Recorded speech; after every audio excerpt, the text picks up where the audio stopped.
Okay, this will be a quick tutorial just to show how to enter random text into a document so that you can have something to work with as you're learning different skills or tools.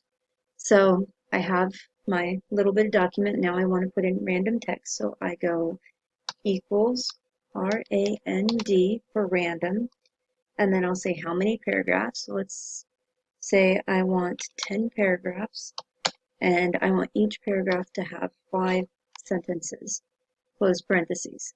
This will not be new to anyone who understands any kind of programming. It is computer language, but this is a nice little code that when you press enter, now I have 10 paragraphs, which gives me 2 pages of random text that just enters, and I can now play around with it. So there you have it, entering random text.